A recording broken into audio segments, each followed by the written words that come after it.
မြို့ပြရဲ့လူစီကားရလမ်းမထက်မှာလူငယ်လေးတစ်ယောက်ဟာသူ့ရဲ့ရည်စားဟောင်းနဲ့ထိတ်တိုက်တွေ့ဆုံနေပါတယ်။ကောင်မလေးကသူမရဲ့ရည်စားဦးနဲ့ပြန်တွဲဖို့အတွက်အရှက်မရှိပဲလူငယ်လေးစီကနေဒေါ်လာ3 သိန်းတောင်းဆိုခဲ့တာပါ။အဲ့ဒီအချိန်မှာပဲလူငယ်လေးရဲ့မျက်လုံးတွေဟာဝါခနဲ့လင်းလက်သွားပြီးကောင်မလေးရဲ့ခေါင်းပေါ်မှာအနှုတ်ပြနေတဲ့စိတ်ပုတ်မှုအမှတ်စနစ်ပေါ်လာခဲ့ပါတယ်။သူမရဲ့ရုပ်မာတဲ့လောဘကိုပညာပေးဖို့လူငယ်လေးကအနီးအနားကထီဆိုင်လေးစီခေါ်သွားပြီးဒေါ်လာ20 တန်ထီလက်မှတ်တစ်စောင်ဝယ်ပေးလိုက်ပါတယ်ပြီးတော့မင်းတောင်းတဲ့ဒေါ်လာ3 သိန်းကဒီထဲမှာပဲလို့ပြောလိုက်တဲ့အခါကောင်မလေးကသူ့ကိုယူနေတယ်လို့ထင်ပြီးထီလက်မှတ်ကိုဒေါသတကြီးနဲ့နှစ်ပိုင်းဆွဲဖျက်ပစ်လိုက်ပါတယ်။ကောင်မလေးကလူငယ်လေးကိုလှောင်ပြောင်ဖို့ဖုန်းနဲ့ဆက်ဖီရိုက်ပြီးတငယ်ချင်းတွေကိုတိုင်တောနေချိန်မှာလူငယ်လေးကတော့အေးဆေးစွာပဲနောက်ကနေလက်မထောင်ပြပြီးပြုံးနေခဲ့ပါတယ်။ဒါပေမဲ့သူမထီလက်မှတ်ကိုချစ်လိုက်တဲ့အခါမှာတော့တကယ်ပဲဒေါ်လာ3 သိန်းထီပေါက်နေတာကိုတွေ့လိုက်ရလို့စွန့်သွားခဲ့ရပါတယ်။နှမျောစရာကောင်းတာကသူမကိုယ်တိုင်ဖျက်ပစ်လိုက်လို့ထီလက်မှတ်ကပျက်စီးသွားခဲ့ပြီးမှငွေထုတ်လို့မရတော့ပါဘူး။ကောင်မလေးဟာလူငယ်လေးမှာထူးခြားတဲ့ကံကောင်းခြင်းစွမ်းအားရှိမှန်းသိသွားပြီးထီထက်ဝယ်ပေးဖို့ခြေတလုံးဖက်တောင်းပန်ပါတော့တယ်။လူငယ်လေးကငါရွေးပေးမယ်ပတ်စံတော့ကိုယ်တိုင်စိုက်လို့ပြောပြီးဈေးကြီးတဲ့ထီလက်မှတ်အများကြီးကိုရွေးပေးခဲ့ပါတယ်။ကောင်မလေးခများဒေါ်လာ2000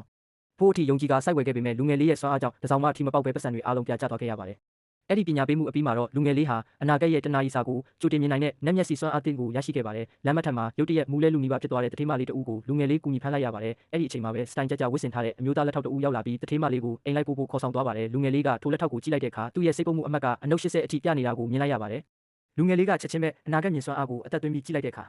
တုံလို့ဆရာအစီအစဉ်ကိုမြင်လိုက်ရပါတယ်။အဲ့ဒီလက်ထောက်ဟာတထေးမလေးကိုအခန်းထဲမှာစိတ်ခတ်ပြီးကုမ္ပဏီလွှဲပြောင်းပေးရမယ့်စာချုပ်မှာအတ္တမလက်မှတ်ထိုးခိုင်းမှုကြံစည်နေတာပါ။ဒါကြောင့်လူငယ်လေးကသူတို့နောက်ကိုတိတ်တဆိတ်လိုက်သွားခဲ့ပါတယ်။လက်ထောက်ဖြစ်သူကတတိလစ်နေတဲ့တထေးမလေးကိုအတ္တမပြုကျင့်ဖို့နဲ့စာချုပ်ချုပ်ဖို့စူးစမ်းနေတဲ့အချိန်အန္တရာယ်ရှိဆုံးမိနစ်ပိုင်းမှာပဲလူငယ်လေးကတကားကိုဝုန်းကနေတွန်းဖွင့်ဝင်ရောက်ပြီးတထေးမလေးကိုဘေးရန်ကနေကယ်တင်ပေးခဲ့ပါတော့တယ်။နောက်တနေ့ကုမ္ပဏီရဲ့ဒါရိုက်တာအဖွဲ့အရေးပေါ်အစည်းအဝေးမှာတော့တစ္ဆာဖောက်လက်ထောက်ဟာဥက္ကဋ္ဌအသစ်အဖြစ်ဝင့်ဝါစွာကြီးညာနေပြီးတထေးမလေးစီကလှည့်စားရယူထားတဲ့ကုမ္ပဏီလွှဲပြောင်းခြင်းစာချုပ်ကိုလူတိုင်းကိုချပြနေပါတယ်။အားလုံးအံ့အားမြင်တက်နေစင်မှာပဲလူငယ်လေးနဲ့တထေးမလေးတို့ဟာအစည်းအဝေးခန်းမထဲကိုယုံကြည်မှုအပြည့်နဲ့ရှောက်လန်းဝင်လာပြီးကန့်ကွက်လိုက်ပါတယ်။လက်ထောက်ကရဲတွေကိုခေါ်ထားပြီးမင်းတို့မှာဘာသက်သေရှိလဲလို့အော်ဟစ်စိန်ခေါ်တဲ့အခါမှာတော့